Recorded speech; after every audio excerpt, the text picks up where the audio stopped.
What's up guys, and welcome back to another video here on B-Mills Wrestling. In today's video, I'm going to be breaking down and reacting to Monday Night Raw. Now, I don't usually do SmackDown or Raw reviews, but this episode of Monday Night Raw was crazy. It almost felt like a Raw after WrestleMania. Before we get into the video, if you guys are not already, make sure to subscribe to the channel and don't forget to turn on post notifications so you don't miss any new videos. And don't forget to leave a like down below. Alright guys, let's get into this review. To kick off Monday Night Raw, we had a John Cena promo. Now in this promo, it's the typical John Cena heel stuff where he's yelling at the fans, all this and that, and then he brings up how the fans shouldn't have chanted for truth, saying we want truth because R-Truth doesn't belong in WWE, basically saying that he's just a gimmick, he's just a side character who does comedy, and he doesn't belong here. So I thought that was really interesting, and I am super interested to see if we are going to get another John Cena and R-Truth match down the line. But John Cena, he would continue talking about how there's no competition for him, that the fans are chanting for these guys to challenge for John Cena's title, but they're coming up short every time. And then what do we hear? We hear CM Punk's music. CM Punk interrupts John Cena, the moment we've all been waiting for in this John Cena retirement tour and this title run. CM Punk and John Cena one last time. It is going to happen. What a promo by CM Punk. He was just cooking John Cena like he usually does, like he did back in 2011. Even referenced the Red Sox and Yankees, saying that he did back in their promo a while ago, which I thought was a great callback. A lot of other great stuff. He's saying, you've changed. I need to take that title from you, so that way for the rest of your time on this farewell tour, you can spend that time apologizing to fans. I thought that was good. And then CM Punk obviously saying, you can pick the place, you can pick the time. I want my title match for the Undisputed WWE Championship. And then we get a huge tease that it's going to actually be on this episode of Monday Night Raw. I didn't think that it was going to be. That would have been insane. But John Cena declines. He says, we got to do this at Night of Champions in Saudi Arabia. So I thought that was really interesting because CM Punk does not compete in these Saudi Arabia shows. So now we are going to, what it looks like, get CM Punk at a Saudi Arabia show at Night of Champions when he takes on John Cena for the WWE Championship. And that was later confirmed by WWE. They even put out the match graphic for the match. It's going to happen unless something happens. I'm thinking maybe like CM Punk gets taken out. Maybe like R-Truth. We're going to get into R-Truth and his promo. But maybe Seth Rollins and Braun Breaker take out CM Punk to prevent him from going to Saudi. I have no idea. Or maybe CM Punk's just actually going to Saudi Arabia for the first time. That could very well be the case. But I am super excited for this. I do kind of wish it was at SummerSlam, main eventing night 2 of SummerSlam. I feel like that would have been perfect. And I totally wouldn't mind if CM Punk was the guy to take the title off of Cena. But I see right, through WWE. I know what they're planning. Obviously, it's for Cena to retain at Night of Champions. Cody Rhodes is going to win King of the Ring, like I predicted in my last video, and then you're going to get the rematch between Cody and Cena at SummerSlam. But overall, I am just super pumped that we're going to get this match for the final time at Night of Champions. Cannot wait. Following that, WWE announced the entire King and Queen of the Ring tournament contestants, and I'm going to go through this just so you guys know. The Fatal 4-Way for Monday Night Raw for the women's division that we just saw, Rhea Ripley versus Kairi Sane versus Liv Morgan versus Roxanne Perez. Then the other one that'll be held next week is Asuka returning, taking on Stephanie Vaquer, Raquel Rodriguez, Ivy Nile. Then on SmackDown, we have Charlotte Flair against Alexa Bliss, Chelsea Green, Candice LeRae. And then the other match is Jade Cargill versus Michin versus Piper Niven versus Nia Jax. So I'm going to get into the match that we just saw, which was Rhea Ripley versus Kairi Sane versus Roxanne Perez versus Liv Morgan. Thought it was a good match, and I fully expected either Rhea or Roxanne to win this. I thought they could give it to Rhea just because Rhea is the biggest superstar, the most popular superstar in this match. And then on the other hand, you obviously have the Roxanne Perez and Liv Morgan tension. We saw before the match, Roxanne telling Liv, hey, let's team up in this match so that way one of us can win this match for the Judgment Day. Liv Morgan says, no, I don't need your help. I'm just going to go out there and do my own thing. And then we see them actually teaming up during the match. So Liv Morgan kind of folded, and she was helping out Roxanne Perez for most of this match. They didn't even attack each other. And then at the end, we have Kairi Sane hit the insane elbow on Liv Morgan. Looks like she's going to pick up the win. And then we have Roxanne Perez turn it into a pin on Kairi Sane to pick up the win. Roxanne Perez advances in this tournament. Liv Morgan was pissed. We saw the segment with the Judgment Day after. Liv Morgan pissed off at Roxanne Perez. So Roxanne, she does advance. The other match we have for this tournament is Stephanie Vaquer, Asuka, Raquel, and Ivy Nile. I think that's pretty obvious. Stephanie Vaquer has to win that. And returning Asuka, I could see, but I think, with how over Stephanie Vaquer is, with her just being called up, similarly to Roxanne Perez, I think Vaquer has to win that match. So I think she will advance. On the SmackDown side, I think Charlotte will advance, and I also think Jade Cargill will advance.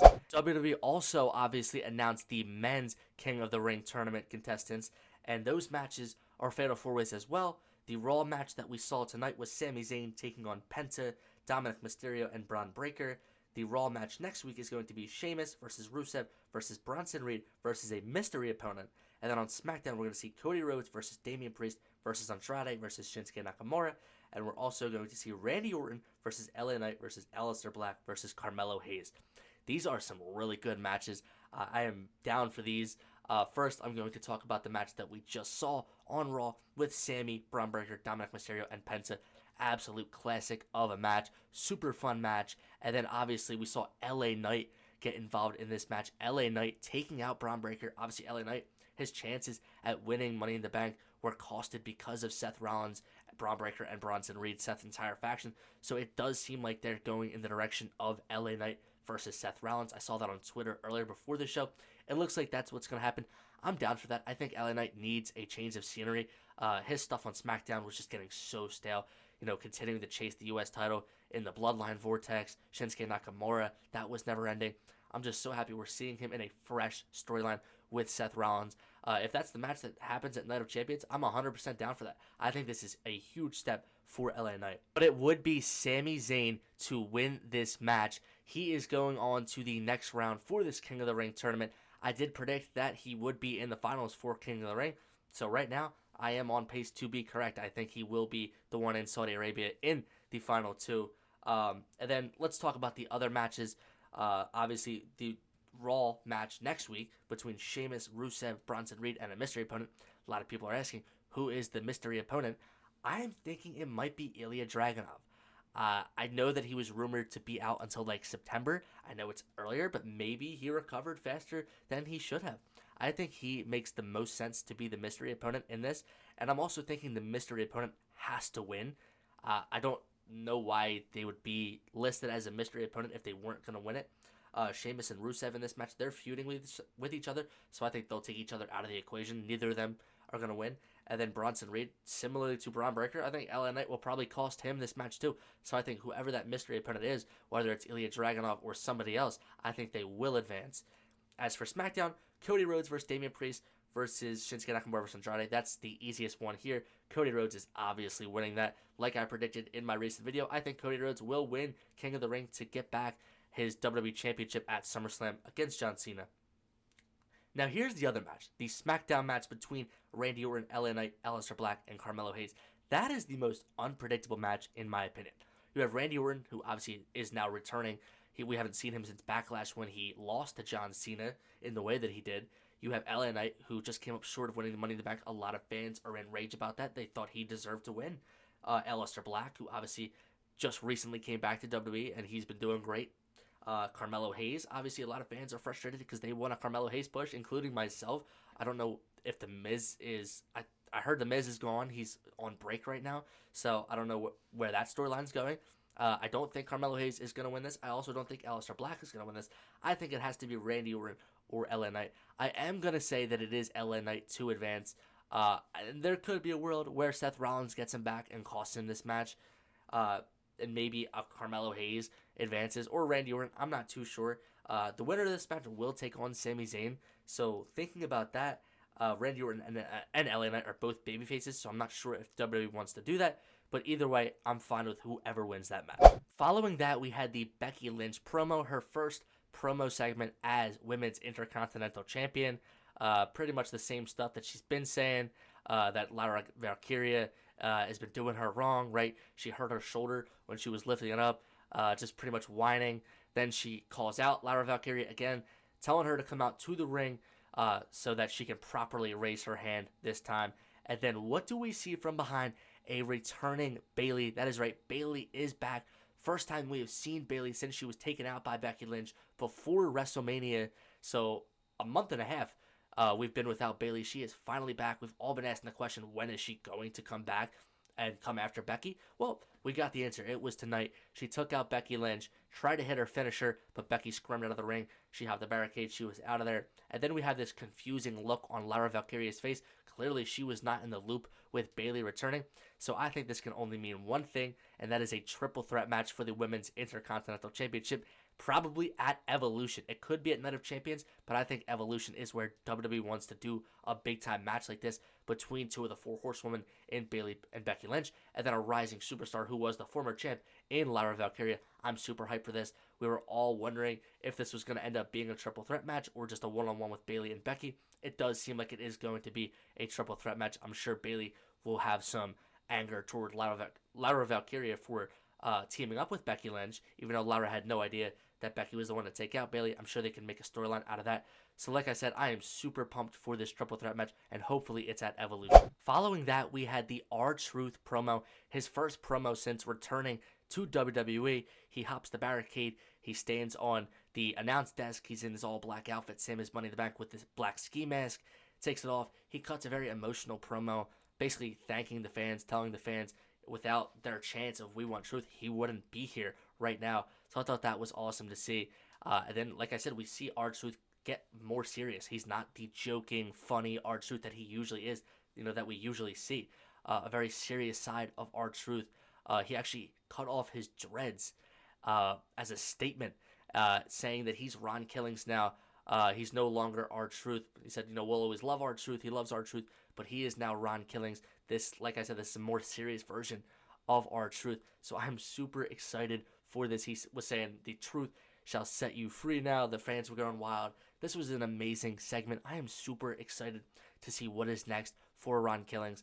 I don't know if it's a heel turn, because he kind of sounded a little heelish, but at the same time, he was thanking the fans. So I'm not sure what they're doing there. I'm also wondering if we'll ever see him and Cena square up again for another match. I would think that would have to happen because they have some unfinished business after R-Truth took him out at Money in the Bank. But I have no idea. Like I was saying earlier, with John Cena versus CM Punk at Night of Champions, unless CM Punk actually does compete in Saudi Arabia, what if we live in a world where R-Truth or Ron Killings takes out CM Punk? As a heel, he takes out CM Punk to get that match against John Cena at Night of Champions instead. Probably not. Probably way in left field with that one. But that is something I think that could potentially happen. But either way, I am super excited for this new version of Ron Killings. Cannot wait to see what he does next. Following that, we had the return of Nikki Bella.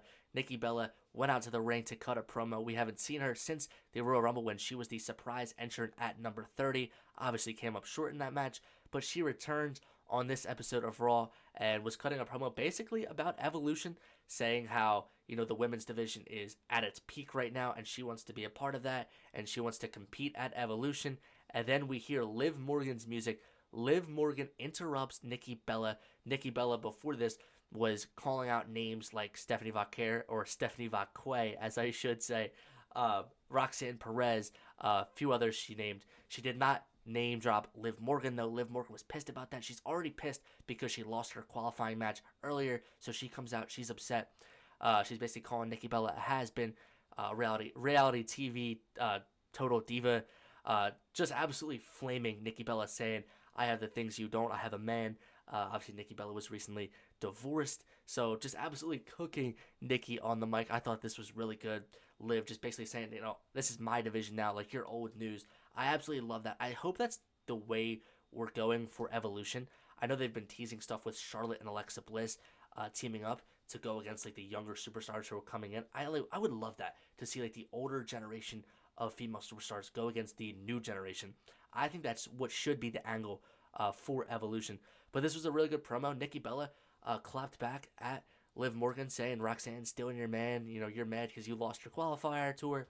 This and that. Great promo. Nikki gets out of the ring.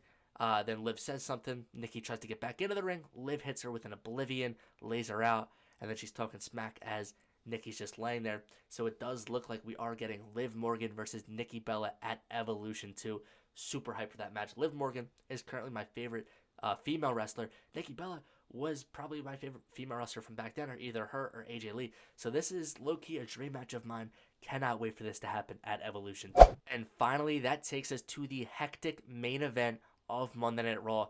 Gunther taking on Jey Uso for the World Heavyweight Championship. These two have not met since their WrestleMania match a month and a half ago, where Jey Uso dethroned Gunther, beat him for the first time to win his first world title. Gunther obviously finally gets his rematch here tonight, and I think we were all expecting some shenanigans to happen in this match with a Seth Rollins cash-in or potential cash-in. That was not the case. As far as the match was concerned, I did not like the match. They just don't have great chemistry. It was like a sleeper fest. They just kept putting sleepers on each other. Jey had it in, then Gunther had it in, then Jey had it in. It just kept going and going. I did not like that. I found that to be very boring. It was also just a finisher fest. Jey was hitting a bunch of spears and splashes, Gunther with his power bombs. I don't know. I'm just never too interested in Gunther and Jey Uso matches. Hopefully that is the last one that we have to see, because I believe that was the 4th time that these two have met in like the past year. But as we get deeper into the match, like I said, they're having that sleeper fest where they keep putting each other in the sleepers, and then we have Gunther have Jey in the sleeper, and then Jey Uso fades, and Gunther reclaims the World Heavyweight Championship. He is now a 2-time world champion. I couldn't believe my eyes. I fully was not expecting that. Out of all the things that could have happened in this main event, a Seth Rollins cash-in, a successful cash-in, maybe it ends in a DQ, so that way everyone's protected. Maybe Seth tries to cash in, and then we see a returning Roman Reigns take him out. Or LA Knight. Obviously, like I said, LA Knight's got beef with Seth Rollins and his faction. I thought that could have been a possibility. But no, we just have Gunther beat Jey Uso clean to regain the World Heavyweight Championship, and then no Seth Rollins. After that, after Gunther won the title, I was for sure hoping Seth Rollins was going to come out and cash in. But no, we don't hear Seth Rollins' music, and the final closing shot of Monday Night Raw is Gunther holding the world title with fireworks behind him. So that is crazy to me. I'm super interested to see what happens next. If Gunther has another long title reign, I'm assuming he's going to be a transitional champion. I feel like that Seth Rollins cash-in has to happen sooner rather than later now. But with him feuding with LA Knight, I don't know if that's going to be the case. I don't really know if I want to see a very long Gunther title reign, because the one he just had, not saying it was his fault, but the title reign he just had was not too good. But like I said, super interested to see what happens next with Gunther and this World Heavyweight Champion title picture. Alright guys, that's going to do it for today's video. If you guys like this video, make sure to leave a thumbs up down below. Also guys, don't forget to comment down below what videos you want to see from me in the future. Also, comment down below if you guys want to see me do more Raw and SmackDown reviews like today's. Alright guys, peace.